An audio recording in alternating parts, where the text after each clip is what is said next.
이쪽 시설을 관리하는 쪽에서 그곳은 장차 여기 경기장 관련 시설물이 들어설 부지인이 안 된다. 제가 골라서 이거 했습니다. 왜냐하면 많은 사람들이 모이다 보면 모일 수 있는 공간이 필요하고 지금은 주차장이 절대적으로 필요해요. 그래서 이곳에 해놓으니까 너무 좋아요. 주차장 넓죠. 그리고 이렇게 또 모여서 자리할 수 있는 그런 것도 있죠. 특히 이제 좋은 점은 여수와 순천의 중간 지점이에요. 그래서 순천 답사 마치고 항쟁탑 탐배하고 갈 수도 있고, 또 거꾸로 오늘처럼 여수 답사 끝나고 순천 답사를 시작하면서 이렇게 할 수도 있고, 오랫동안 제주 4.3처럼 순천 여수 유족들도 침묵할 수밖에 없었습니다. 밥상머리 교육에서 제일 강조하는 사항 뭘까요? 절대로 나서지 마라. 나서지 마라. 그런다고 해서 너무 앞서지도 마라. 그렇다고 너무 또 뒤서지도 마라. 다쳐 하는 거죠. 이것은 시민사회의 원리하고는 완전 안 맞는 거잖아요. 시민사회의 덕목을 가르치려고 하면 어떤 일이 있어도 앞장서야 된다, 앞에 나서야 된다라고 가르쳐야 되는데, 여수와 순천에서는 그 반대의 삶을 부모들이 가르쳤던 거예요. 이걸 깨야 지역사회가 발전한다. 이 여순 문제를 푸는 것은 여순 피해자 당사자들 뿐만 아니라 우리 지역사회의 발전과도 밀접한 관련이 있다. 이런 사항에 공감을 해서 지역 시민단체가 만들어졌어요. 그리고 또 그 즈음에 유족회가 만들어졌어요. 아무래도 유족회 힘은 약하고 시민단체 힘은 그래도 좀 낫기 때문에 무엇을 해드리면 좋겠어요? 라고 여쭸더니 위령탑부터 지어달라는 거예요. 자기 부모님들, 할아버지 무덤이 없다는 거예요. 무덤이 있더라도 그 무덤은 가짜라는 거예요. 무덤 안에 참나무로 사람 형상을 만들어서 봉분만 씌워놨지 시신은 전혀 없는 가짜 무덤, 헛무덤, 가묘라고 하는 거예요. 아하, 그렇구나 해서 시민 성금을 모아서 위령탑을 이렇게 세웠습니다. 위령탑이라 그랬어요, 처음에. 그때도 항쟁탑이라는 주장이 나왔지만 아직은 빠르다, 좀 더 기다려보자. 근데 저 글씨가 낯익지 않나요?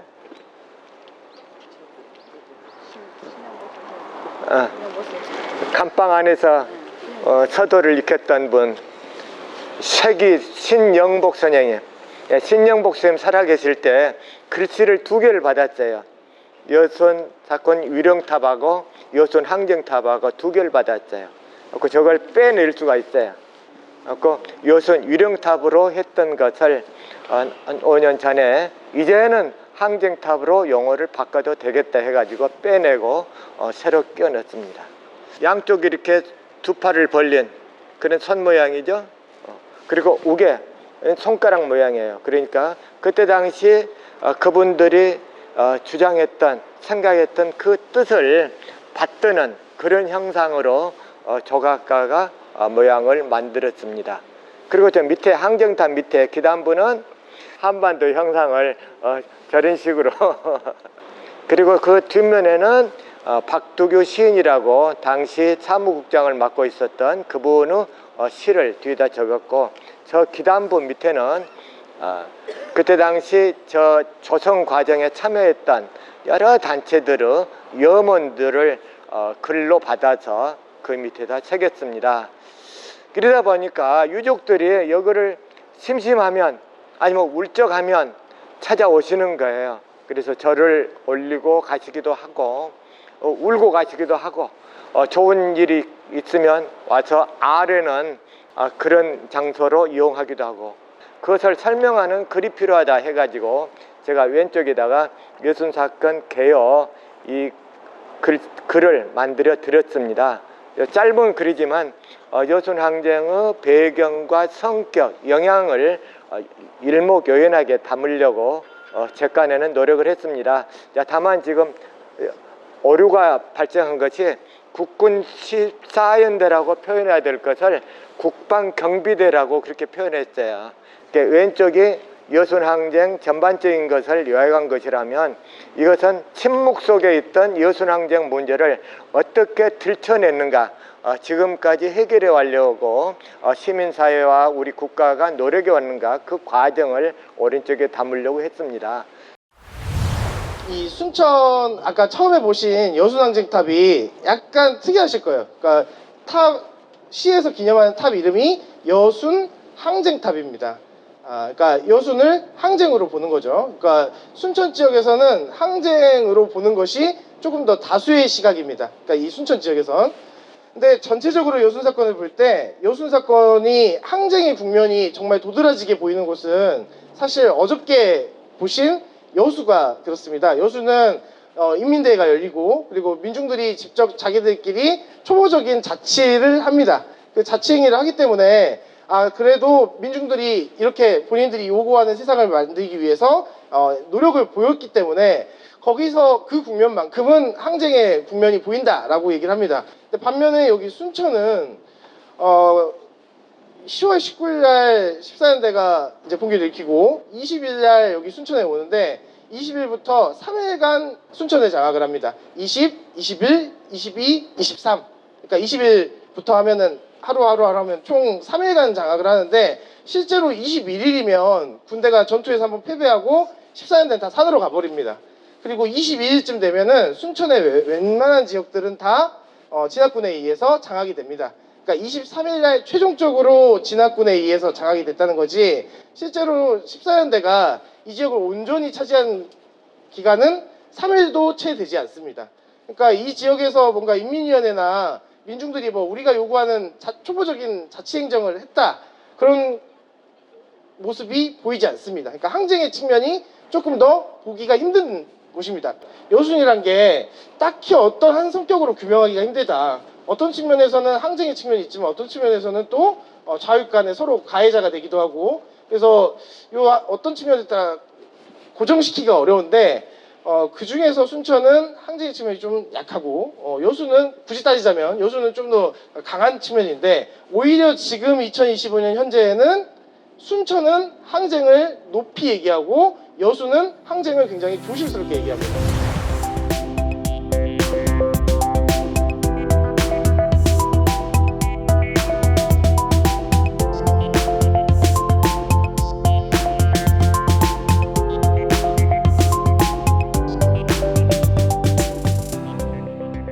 아까 말씀드렸듯이 순천은 크게 도심이 3개입니다. 원래 조선시대부터 중심지, 여기가 순천 부읍성이 있던 곳이에요. 그러니까 부라는 건 행정구역이, 그러니까 시처럼, 그러니까 순천 부읍성이 있던 곳이고, 그 다음에 두 번째로 만들어진 게 90년대쯤에 연양동 조례동이라고 두 번째 도심이 만들어지고, 여기도 오래되니까 또 버리고 새로 만드는 거야. 신대지구. 그리고 지금은 저 멀리에 선월지구라고 또 하나 만들고 있습니다. 그러니까 모든 도시들은 계속 도심을 바꿉니다. 근데 이 말씀을 드린 이유는 여순 11구 때 14연대가 순천으로 들어온다 라고 했을 때는 도심은 이것밖에 없어요. 그러니까 순천에 간다 하면은 여기를 와야 순천인 거예요. 나머지는 논밭이라고 생각하시면 됩니다. 14연대가 있었던 여수는 어디냐? 이따 갈 텐데 저쪽입니다. 그러니까 여수에서 순천부를 쳐들어온다 그러면은 이 남문터로 이렇게 들어오는 거예요. 자, 남문터 2층 누각이 있고 2층 누각 사이로 양쪽의 성벽이 쫙 이어집니다. 동그랗게. 그러면 여기가 이제 순천부읍성이 되는 거예요. 순천부읍성. 남문입니다. 남쪽. 여기서는 박학래라는 분이 2층 누각에 올라가가지고 시장 사람들에게 자, 우리 3.1운동 합시다 하다가 시도를 하다가 잡혀갑니다. 첫 번째 시도예요. 그리고 두 번째 시도는 나간읍성 쪽에서 성공을 해요. 그 세 번째 시도는 엄청나게 크게 성공하는데 거기는 옛날에 순천이었는데 지금은 순천이 아닌 벌교시장에서 성공을 합니다. 그러면 각 도시마다 자세히 보시면 3.1운동 기념식을 하는데 3.1운동 기념식은 어디서 하냐면 그 지역에서 3.1운동이 가장 의미 있는 장소에서 기념식을 합니다. 그럼 순천은 어디서 할까요? 첫 번째 일어났던 곳, 두 번째 나가는에서 성공했던 곳, 세 번째 가장 크게 일어났지만 순천은 아닌 곳, 나간에서 열립니다. 근데 이제 지역사회에서는 여기도 첫 시도가 성공 실패가 중요한 게 아닌데 여기서 해야 되는 거 아니냐, 남문이라는 거 기억해 두시고요. 그 다음에 이제 이렇게 코스로 와서 보는 곳이 팔마비입니다. 팔마비, 여덟팔, 그 다음에 말마, 8마리 말을 기념하는 비라는 것인데 순천은 별명이 여러 가지가 있습니다. 별명 중에 가장 많이 쓰는 순천인들이 가장 사랑하는 명칭은 팔마비예요. 그러니까 팔마라는 명칭을 써요. 우리가 아까 처음에 모였던 그 체육관 이름도 팔마체육관, 그 앞에 있는 큰 도로도 팔마대로, 그 옆에 있는 스타벅스는 팔마 드라이브스루. 그러니까 팔마라는 명칭이 굉장히 많이 들어가거든요. 근데 이 팔마라는 명칭이 들어간 이유가 이 팔마비 때문입니다. 팔마비는 고려시대 때 그러니까 이 지역으로 치면 당시로 치면 사또죠. 사또가 이제 여기서 임기를 끝나고 나면은 갈 때쯤 말 8마리를 바치는 풍습이 있었어요. 이제 최석이라는 사람이 본인이 또 임기가 끝나니까 여기 주민들이 또 끼얹고 모아가지고 8마리를 바친 거예요. 그러니까 8마리 필요 없다 하고 서울에서 다시 내려보내요. 나는 그런 거 안 받는다. 그리고 내가 원래 가지고 있던 말이 있었는데 여기 순천 거 먹이를 먹고 새끼를 낳았어. 그것도 가져가. 그래서 말 8마리에 플러스 1마리를 줘서 보내줍니다. 그러니까 악습이 없어지면서 최석을 기리는 팔마비를 세웁니다. 순천하면 청렴의 상징 하면서 팔마비를 세웁니다. 그래서 이제 곳곳에 팔마라는 명칭이 들어가고, 순천에는 팔마 말고도 가다 보면 좀 의외의 명칭이 있는 게 강남이라는 명칭이 사용됩니다. 그래서 강남로라는 곳도 있고 강남여고도 있어요. 그러니까 강남여고인데 순천에 있어요. 그 이유는 조선시대 때 동구여지 승람에 보면은 마치 중국의 강남처럼 따뜻하다. 그래서 기후가 좋고 그래서 마치 소강남과 같다. 그러면 이 지역이 조선시대 때 중심지였으니까 일제시대 때도 중심지였을 거고, 그러면 해방 이후에 우리가 배웠던 여순 사건 때도 여기가 중심지였을 겁니다. 그래서 진압군이 내려왔을 때 진압군이 본부를 차리는 곳이 이곳입니다. 그러면 여기에는 이제 순천 사람들이 잡혀가가지고 계속 취조당하는 거예요. 고문당하고 취조당하고 하던 장소로도 쓰입니다. 원도심은 불편해요. 조선시대부터 썼던 골목이라 길도 불편하고 사람들이 많이 다니기도 힘들고, 그 다음에 사람들은 자꾸 빠져나가고, 근데 모든 조선시대부터의 역사는 다 이곳에 몰려 있습니다. 그래서 이 역사를 살리자 해서 도시마다 진행하는 게 원도심 재생 사업을 합니다. 근데 순천이 원도심 재생 사업의 전국에서 이제 와가지고 벤치마킹 할 정도로 우수 사례에 뽑히는 곳이에요. 이 거리 문화의 거리라 그러는데 원도심 재생 사업을 위해서 나름대로 성공했다고 평가받는 거리입니다. 그럼 원도심에 여기에다 아파트를 지어가지고 되살릴 수는 없으니까 주로 하는 게 문화재를 이용해서 문화재 야행, 그 다음에 각 공방들을 데려옵니다. 공방들 데려와서 문화예술인들을 여기에 머물게 하면서 상주 인구를 늘리는 형태로 원도심 재생을 합니다. 이렇게 가실 텐데, 우리가 문화의 거리를 가실 텐데 보시면은 문화와 관련된 거, 사진관도 있고 서점도 있고 공방도 있고 거기들을 쭉 보시면서 같이 걸어가도록 하겠습니다. 여기는 한옥글방이라는 곳인데요. 원도심 재생 프로젝트 하면서 이 공간을 시민들이 누구나 와서 안에 들어가서 쉬거나 차 마시고 물 마시고 화장실 이용하고 이렇게 문화 공간으로 대관도 하고 하는 공간으로 놔뒀습니다. 실제로 그냥 이렇게 방명록만 적으면은 여름에 더울 때 가서 쉬셔도 되고 이용하셔도 되는데, 이곳이 원래 어디였냐면 여기 제 왼쪽에 보면 독립운동가 생가터입니다. 성동준이라는 사람의 원래 생가가 있던 자리예요. 성동준이라는 사람. 이 성동준이라는 분은 여러분이 교육청 출장 가면은 보실 수 있는 분입니다. 우리 전남교육청 3대 교육감이에요. 3대 교육감인데 이분이 학생 때 학병으로 끌려갔다가 학병에서 탈출해서 오히려 동지들을 모아가지고 나중에 최종적으로는 광복군으로 귀국을 합니다. 그러니까 당시 학병에 끌려갔던 사람들 중에 탈출하는 것도 목숨을 거는 일이지만 동지들을 모아가지고 어느 정도 규모를 이룬 다음에 광복군에 합류해가지고 들어오는 경우는 잘 없어서 상당히 용감한 분입니다. 용감한 분인데 그래서 이제 독립운동가로 지정됐고 해방 이후에는 이분이 원래 배운 사람 출신이라 미군정에 이제 픽업을 당해가지고 등용이 됩니다. 그리고 나중에는 전라남도 3대 교육관까지 합니다. 이분 동생인가 형인가 형제 중에 성동욱이라는 사람은 당시 여수사건 당시에 학생연맹이 있었어요. 학생연맹 우파단체인데 이 학생연맹이 14년대가 들어왔을 때는 공격을 당하다가 14년대가 진압이 당하고 나서는 이 학생연대들이 사람들이 찍고 다닙니다. 그래서 얘 빨갱이에요, 얘 빨갱이에요 해가지고 이 학생연맹에 의해서 어마어마한 사람들이 죽습니다. 그러니까 순천 지역 학생연맹의 회장이 이 사람의 형제인 성동욱이라는 사람이었어요. 그러니까 이 인물에 대한 평가는 각자 하실 수 있을 것 같습니다. 어쨌든 생각해 볼 수 있는 거리라. 여기는 서문 안내소죠. 아까 제가 남문의 위치를 잘 기억하라고 했습니다. 남문이 아까 우리 이렇게 이쪽에 있었습니다. 자, 저쪽이 남문이에요. 그럼 남문을 이쪽이 남문이면 성벽이 쭉 이어지고 이쪽이 서문입니다. 그럼 동문은 어디 있을까요? 동문은 저쪽에 있겠죠. 아까 우리 공실이 많았던 그 시내를 건너가면 그 동문이 있습니다. 동문이 실제로 있지는 않고 동문 터가 있습니다. 그럼 북문은 이쪽이겠죠. 그리고 이제 아까 남문에서부터 가상의 성벽을 쭉 그려보시면 동그란 원이 형성이 되죠. 순천 부읍성이 이런 형태겠구나 라고 감이 잡히실 겁니다. 그럼 서문의 기준으로 저 북문 밖은 보통 북문 밖은 재수없음을 상징합니다. 그래서 우리가 어르신들 죽었을 때 돌아가셨을 때 북망산 간다 그럽니다. 그러니까 북문은 조선시대도 북문은 잘 만들지 않고 만들어도 폐문을 시킨 다음에 사람이 죽었을 때 시체를 나가는 문으로 보통 씁니다. 그러니까 북쪽 밖에 있는 저 언덕배기 북쪽 밖에 있는 저 언덕배기는 과거에는 무덤으로 쓰던 곳입니다. 저기 얘기를 왜 하냐면 저기가 매산등이라고 선교사 유적지들이 있는 곳입니다. 호남에는 개항기 때 미국에서 이제 선교사들이 오는데 처음에는 이제 막 선교를 해요.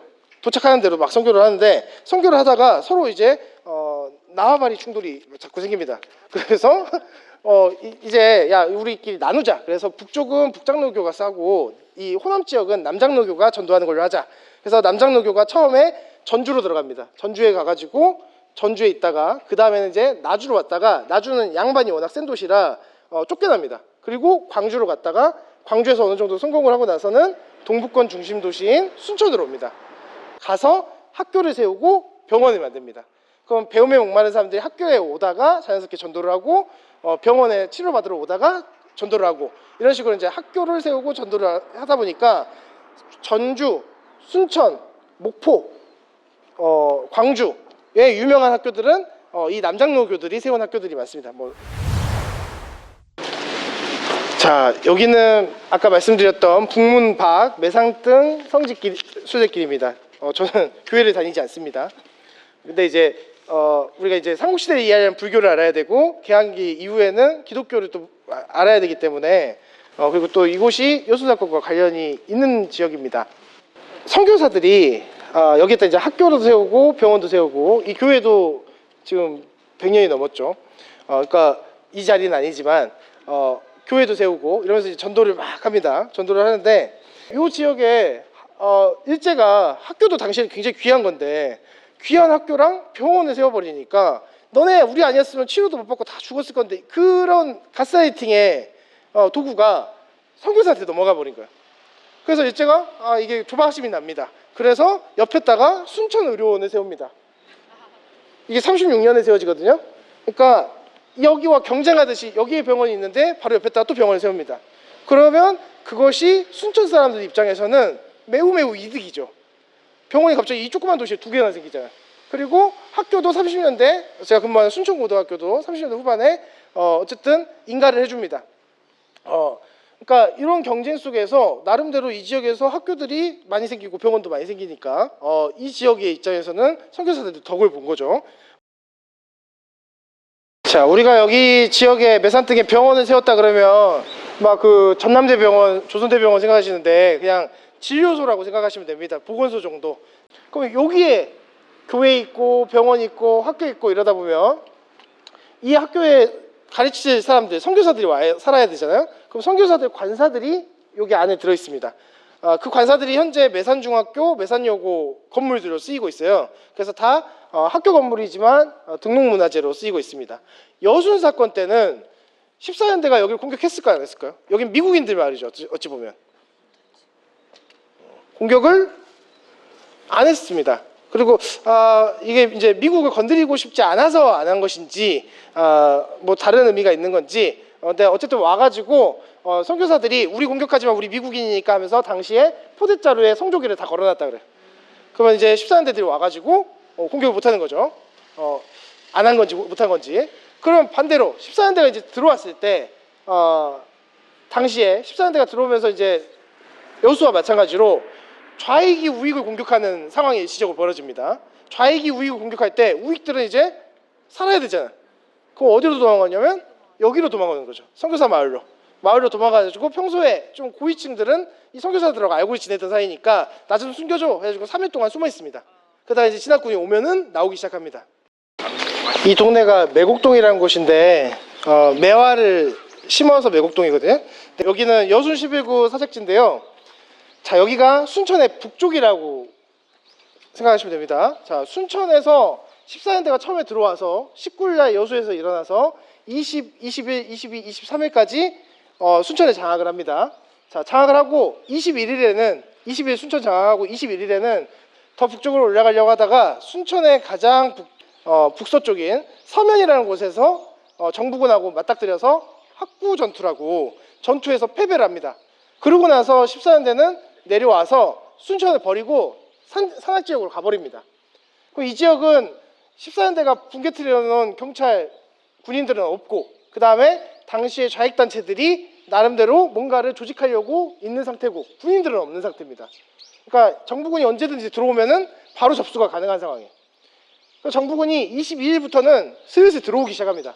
23일에 완전히 장악을 하고 그 이후에 순천을 탈환하고 나서 이제 여수 나머지 지역들을 탈환을 합니다.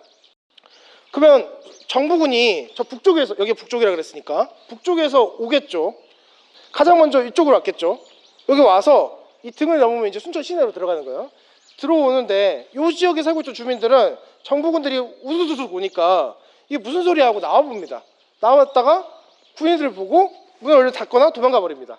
그러니까 정부군들이 야, 왜 우리 보고 도망가? 너 빨갱이지? 그리고 이 지역 주민들을 여기 담벼락에 모아서 기록에 따라 나는데 26명에서 30명을 여기서 총살을 해서 사살을 합니다. 그래서 이 지역은 이 지역 주민들이 그냥 군인들에게 눈에 띄었다는 이유로 담벼락에서 사살당한 장소입니다. 당시에 가장 어린 사람이 황한이라는 애기예요. 3살짜리. 3살짜리가 무슨 빨갱이를 하겠어요.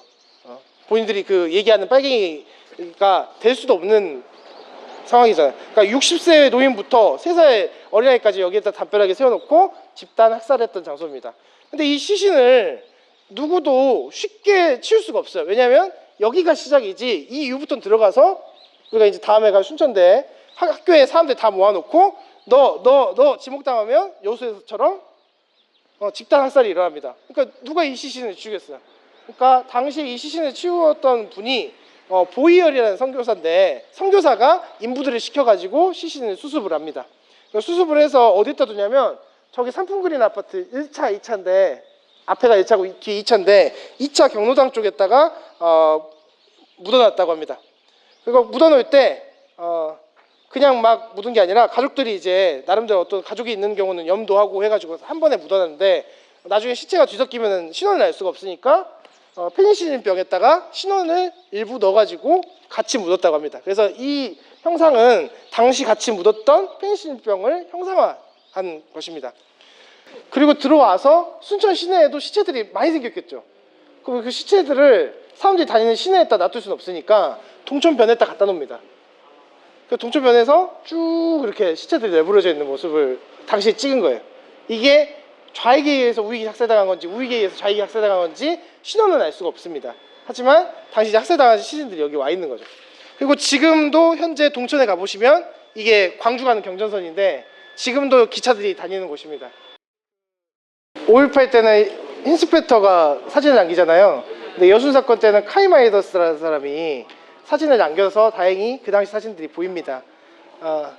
근데 우리가 가려고 했던 동천, 이 강을 건너면 여기서부터 순천부 읍성이고, 아까 그 여순평화공원 이쪽인데 이거 이제 가지 못하지만 당시에 이제 전투가 벌어지고 어마어마한 사람들이 죽었겠죠. 그리고 감사합니다. 그리고 들어와서 순천 시내에도 시체들이 많이 생겼겠죠.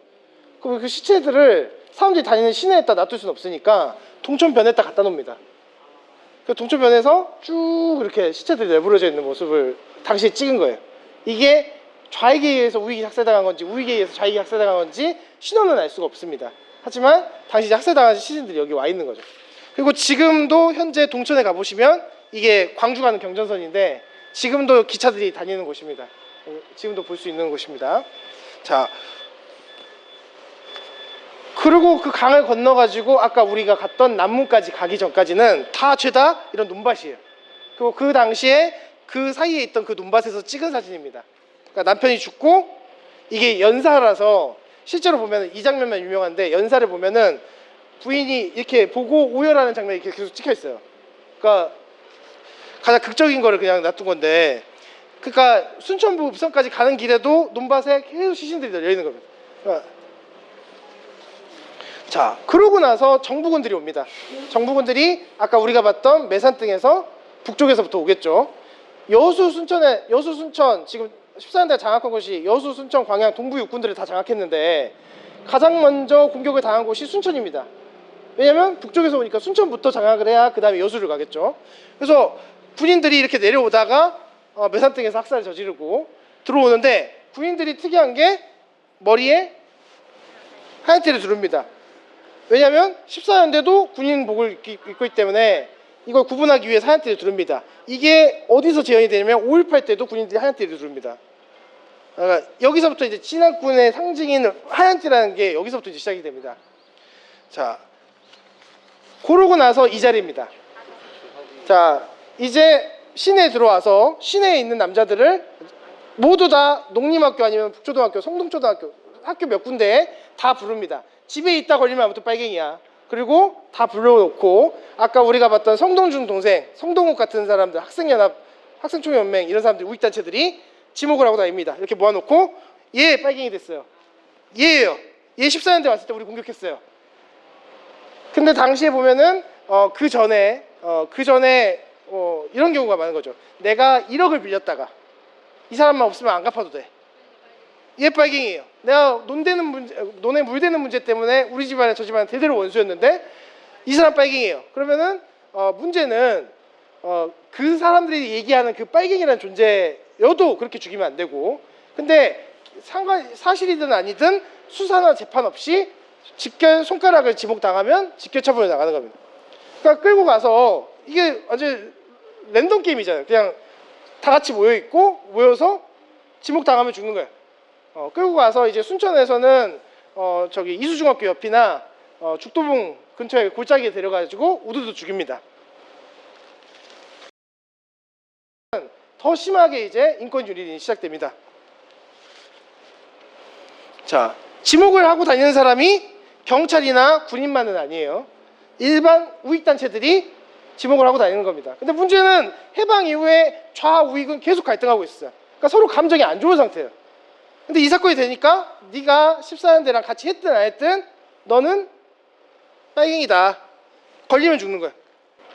자, 걸리면 당시 진실가와의 직원을 보면 걸리면 위통, 우통 다 벗기고서 팬티만 입고 꿇게 합니다. 왜 옷을 벗길까요?